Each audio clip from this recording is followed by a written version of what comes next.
Hey, Bubba Washington here, and today I'm reviewing Friday, designed by Friedemann Friese and brought to you by Rio Grande Games.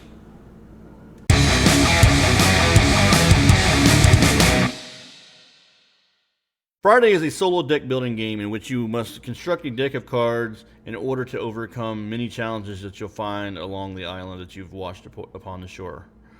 Such challenges include wild animals, unfriendly natives, and just naturally walking around the island. It can be dangerous. The way the game starts off is that you'll start off with a set of resources. These resources represent your life.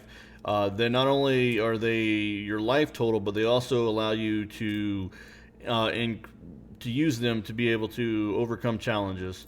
And you also have a starting deck of cards. In the top left-hand corner of the deck of cards is a numeric value. As you can see in the beginning of the deck, their values aren't very high. There's a lot of negative ones and zeros. There's a 2 and stuff like that. And some cards have special abilities, but not very many in the beginning. Like this one has +2 life, which is very valuable throughout the game. But as you encounter cards in the encounter deck, you'll be able to defeat the encounter, and then if you flip it on the other side, you can use this card to help defeat the further encounters. The way the encounters work is that you'll have the encounter deck, face down, and we'll flip the starting deck over as well, and then you'll draw 2 cards off the encounter deck. And from these 2 cards, you have the choice of how do you want to defeat the encounter. There's 3 levels that you begin with. The green represents the first level, the yellow is the second level, the red is the third level, and they get progressively harder as the game goes through. And the card right here with the 1 represents how many cards you would draw to try to match or beat this number right here. So say if you wanted to take this challenge on here, exploring the island and you had to draw 2 cards and meet or exceed a number 1. But the reason you might want to do that is you get if you're able to defeat this card, you can take this card in your deck and you can gain a point in value that will help you later on. Also, it gives you a special ability down here. So this one right here gives you a 0, but the special ability is actually better. This allows you to help you thin your deck out and stuff by destroying cards. So what would happen is you would pick your card that you'd want to do, and you discard the other one. The other one goes in a discard pile, and then you would lay this in the face down in front of you. And then from there, you would draw 2 cards off your deck trying to meet a 1 or higher. So the first card we draw, we have a 0. So we didn't beat it. That's fine. Second card we draw is a 0. Now we actually have an interesting choice right here in this point, is that we can you try to use a food resource to draw extra cards to help us beat this encounter. Or we can also choose to have this counter, to lose to this counter and have it defeat us. And that's not as bad as it sounds. Sometimes you do want to lose the card, and the way you do that is you take the value that you're trying to beat or exceed, or in this case actually just meet 1 right here, and you subtract what your total is from that, and you'd pay the difference. Since we have a 1 and our total value is 0, our difference is 1. So we would have to pay 1 food. Now the benefit of a defeat versus us paying a food and say drawing a card, which actually would have helped us beat this challenge, and we could have collected this, is that now we can spend this resource that we spent to beat this challenge on culling 1 of these cards out of our deck. So we could say, okay, well, we're going to get rid of one of the zeros, because obviously 0 doesn't help us at all. So that's one way to get cards out of your deck and to thin your deck and to make it more optimized. Obviously, you want more positive points than you have negative or points that are worth 0. However, as we progress through our deck, since we lost this, well, let's go ahead and put this down in our discard pile. But as we progress through our deck, we're gonna draw cards, and we're gonna eventually discard them and stuff like that, and we'll get to the end of it. Now, when we get to the end and we have to draw cards out of our deck, and we have nothing left. Say we had to draw 2 cards, we can only draw 1, and we have to draw another one. We have to take an aging card to put into our deck. And these are, shuffled, and you don't really know what's going on. There's 2 different types of aging cards. There's the beginning aging cards. There's about 7 of these. and they're pretty bad. They have negative consequences like -3 right here. This one says it's not worth anything, but our highest card value is 0, which can be pretty detrimental. Towards the end of the game, you start drawing into much worse cards. Like, it's worth 0, but we have to lose 2 life, which is at the very end of the game. Life is very, very precious. This one's -4, even -5, which is just downright almost impossible to recover from that. So we add one of these cards to our deck each time we go through our deck. So thinning your deck does help you remove the negative cards out of there, and the cards that aren't worth anything. However, the faster you go through it, the more of these aging cards you get out into your deck. Now, you can remove aging cards, and you'll notice that in the aging card versus a regular card you're going to get rid of, the value right here is the number of resources that when you say we missed our challenge by 2, okay? We have 2 resources that we can spend to get rid of a card. We could spend 1 to get rid of this one right here, and with these aging cards, you can actually spend 2 to get rid of. So they're really bad for you, and they take twice as much to get rid of. So later in the game, you'll actually want to get rid of these as fast as you can.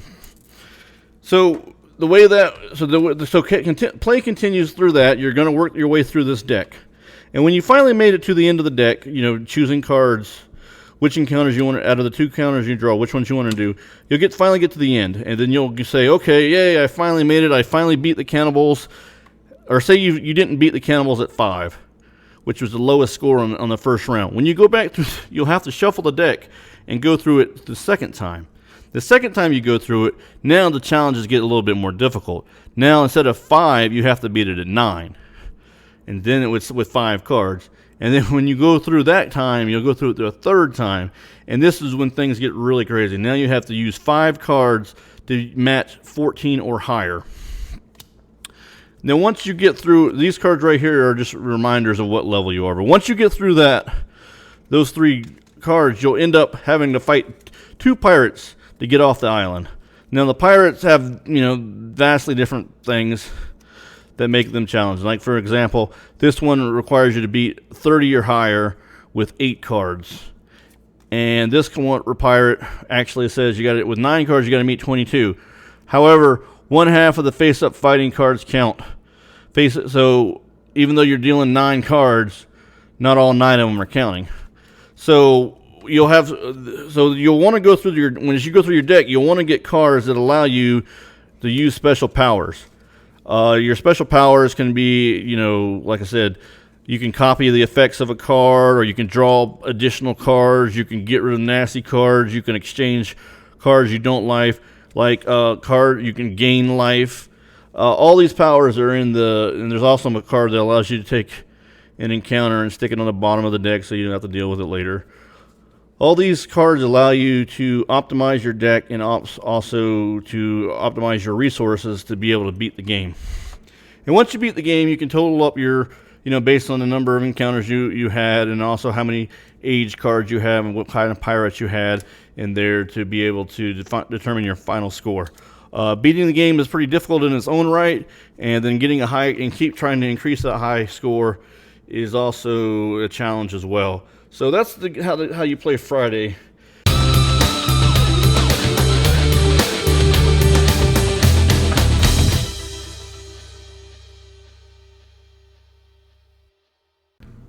Now, Friday has been referred to as a solo deck building game, and while that is true, they do use the deck building mechanic in Friday. I wouldn't say that this game is purely a solo deck building game. One aspect of the game is definitely deck building, but the other aspect of the game is the resource management with your life total. Those 2 mechanics married together make Friday an awesome game, which I highly recommend. Now, I enjoy the deck building portion, obviously, and I also enjoyed the resource management. That was probably one of the 2 mechanics. That's probably my favorite of the 2, and simply because it felt very thematic to me.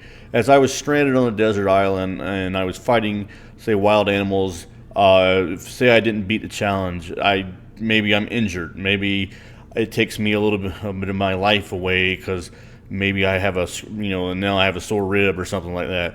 Or if you can look at it this way too, if I'm fighting my the wild animals, and I have to use extra, resources, extra energy to exert myself to overcome that challenge. That's, also takes a little bit away from my food supply. Perhaps maybe I ate a bigger dinner that night.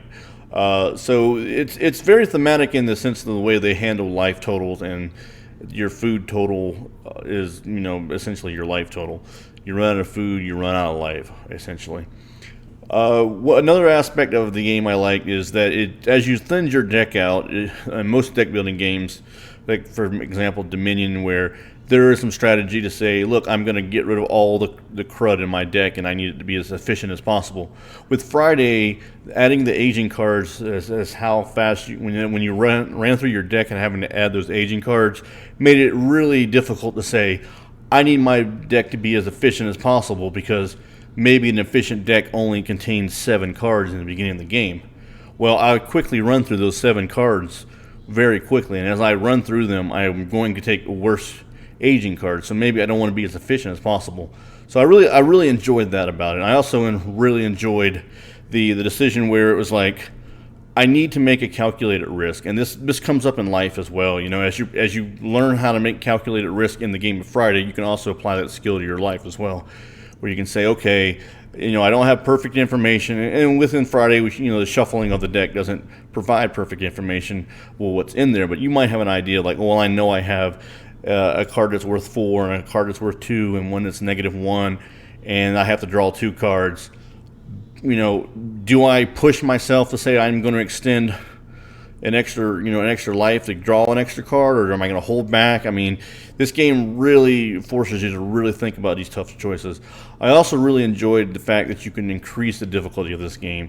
The 7 levels of difficulty is, like I said, the first level is pretty challenging to begin with, and once you get that down pat and you go up to second level and third level, your resources change.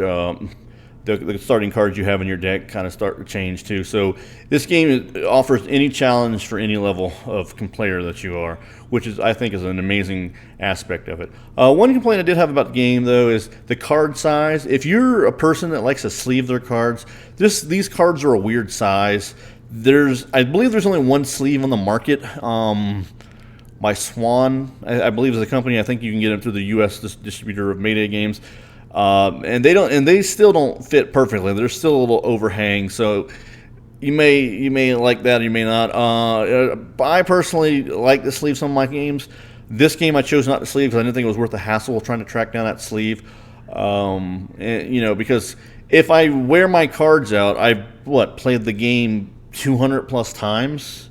I think I've gotten my money's worth. I mean, the game is not very expensive for what it is. It's an excellent game. It's easy. It's small. It's lightweight. Travels really nice. It's quite affordable. And like I said, it offers tough, challenging decisions throughout the gameplay. And it's probably one of the perfect solo games out there. Like I said, I highly recommend it.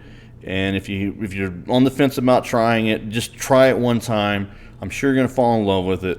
And I mean, that's what I did. And I cannot recommend this game enough. Hey, well, once again, my name is Bubba Washington. I do solo review of board games on YouTube. If you like what you see, click that subscribe button. Give this video a thumbs up. Leave a comment down in the comments below. I'll reply to it. Tell me what you liked. Tell me what you didn't like. Let me know what you found out that was different in the background, because I'm changing the background throughout the videos as a way to spice things up and just trying to have some overall fun. Thanks again for watching my video.